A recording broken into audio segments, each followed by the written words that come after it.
say for now is top of the line.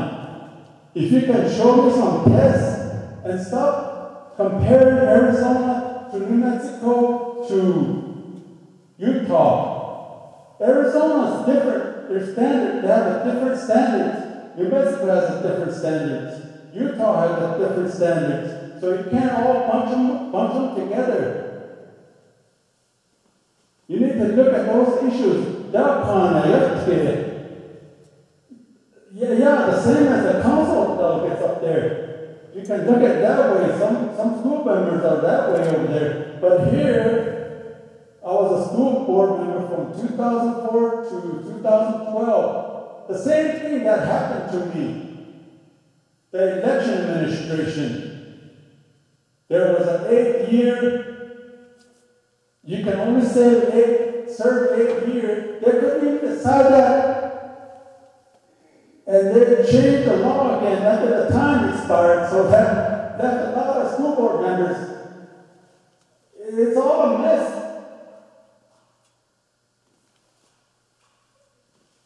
Why now? Why now? What were you in a hurry for?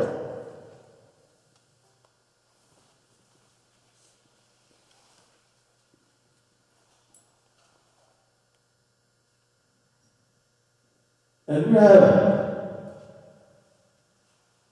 a lot of good staff here. They're well qualified. And stop beating around the bush and who the schools are, who the schools.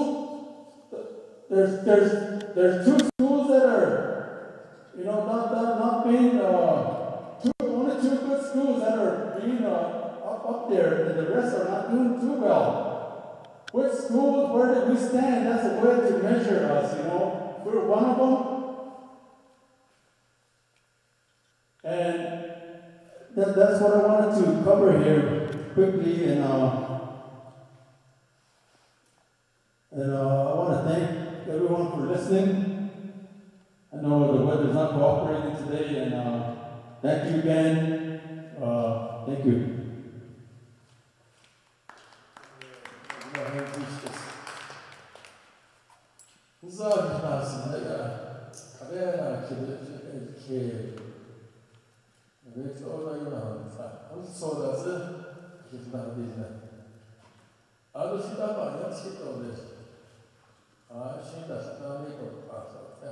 By that time, we might have new developments. So we'll continue to share that with you. And I tell my staff, let's use our website effectively. So if anybody wants to know where we're at, all they have to do is zoom in. And our website, I think we need to put down key questions that were raised. And what is the response? What is the response?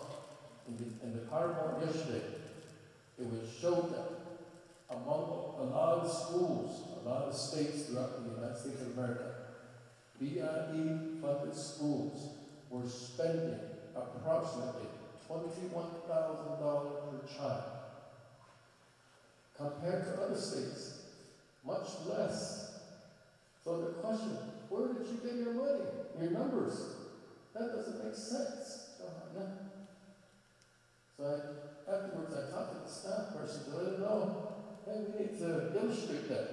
If that's true, let's explain how we came to that conclusion, rather than just putting a number out there, so that the people can read about it themselves and know that these numbers are real, based on these calculations. Okay,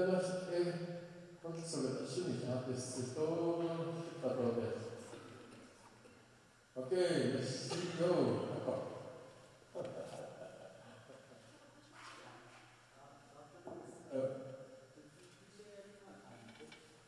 Everyone, is it quarterly? Okay, well. What I do is I scan it and then I send it to schools and then they print it out. Sure. I wish I could speak to you in Dine. I only know 16 words. I can't. Anyway, Karen Sanchez-Griego, superintendent / principal. My colleagues, Dr. Bohola, assistant principal, moving in the principalship, Ms. Dean Costello, Dean Begay. Thank you so much for coming out. Next week I'll be here at Tajali for a year, and I'm very excited. I've learned a lot, and what beautiful people the Navajo people are, and their children are like amazing. I was saying that I was talking to the little one, the little Shege in the back. He's like, stranger danger, what's this lady talking to me for? But I think having children also reminds us of the work that we're doing, because we can get so far removed, especially in this kind of political environment. I'm excited about the education reform efforts that are happening. I think they're great, and I think my expertise is actually collaboratives from pre-kindergarten all the way up through college and universities and past that. And here at Tajali, we're developing a cradle to birth. I think that we don't have a lot of people out today, so I'm sorry, because I know that our community is very interested in this. I think what Mr. Begay said in terms of the community not being here but wanting to be heard, I don't think at Synode you would have heard more from the community.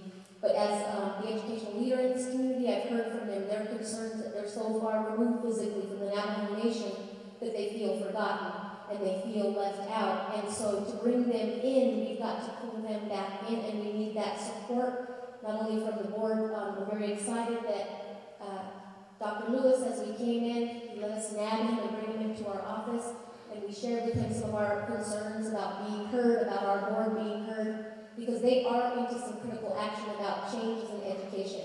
It does get into terms about monies and dollars and etc., but at the end of the day, if we all work together, we're not always going to agree, we will come to some resolution for specifically Navajo children. And we all know, I'm not Native American or Navajo, but I've written about and we've seen that what happens for minority children, especially when they lack culture and language, that they don't do as well.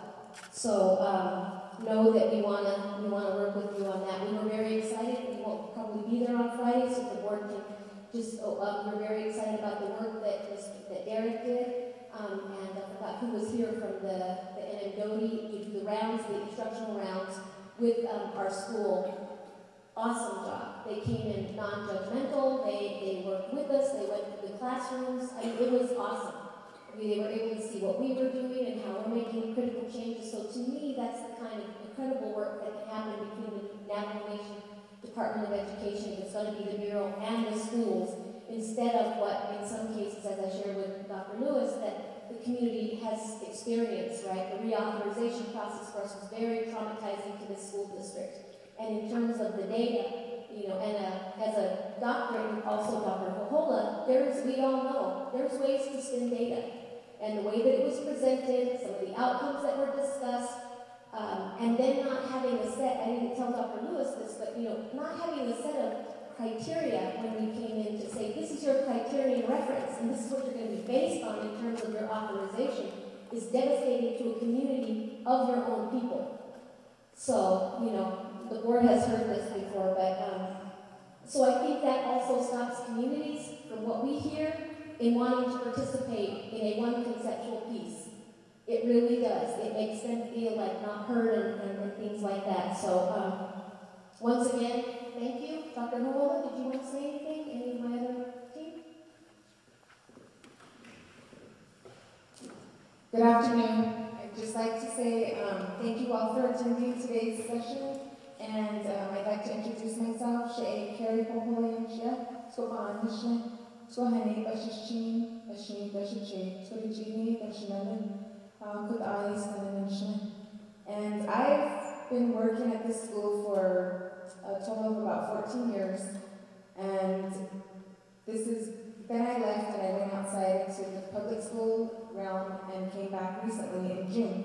And just based on my experience, I could see the distrust and the resistance to go under this one grant system, only because we're just unsure about the relationships that have been here in the past. I wasn't aware of the fact that you guys were never allowed in before, because as a staff member, I was craving for some help. As a counselor, there's not a lot of networking that happens, so you want that assistance, you want that professional development and that growth. So as you're building this goal of one grant system, just keep in mind that there's a lot of bigger issues, there's a lot of variables that go into the different communities, and how are those going to be met if we're all put into one system. I was looking at the organizational chart, and it sounds to me like it's shifting from BIA, and it's kind of like recreating the wheel under the Navajo Nation. So I'm kind of questioning, okay, how is it going to be different? How is the system going to change? Because our experiences, like Mr. Legay had stated, is that we're so far removed from the Navajo Nation over here that usually if it rains and snows out there and we cancel school, it's sunny and shiny over here, our school's still canceled for Head Start. You know, I mean, there's just so many things that need to be discussed before a move is made. So I hope there's more opportunities for our community to get involved and to really hear what's going to be happening, so that we can really have a vested interest and really give our true opinions of what's going to take place. But I'm not against things. I really think that we just need to work together and hear one another out. And like I said, thank you all for coming, and thank you.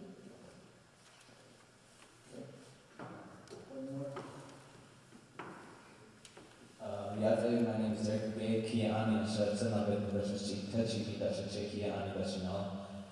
I've worked with Dogu before. I worked with Miss Bernadette, Miss Lori Johns, Miss Dolly, Benali, and I worked with Derek. And some of the things, I've also done studies while I was working through the nation, and I just had a recommendation, kind of moving forward with Mr. Harvey Root also being here as well. I think some of the conversations that I've had with other grant schools, board members, and then superintendents of public school districts, which I was kind of taking charge to do, it seems like, I'm going to give two analogies.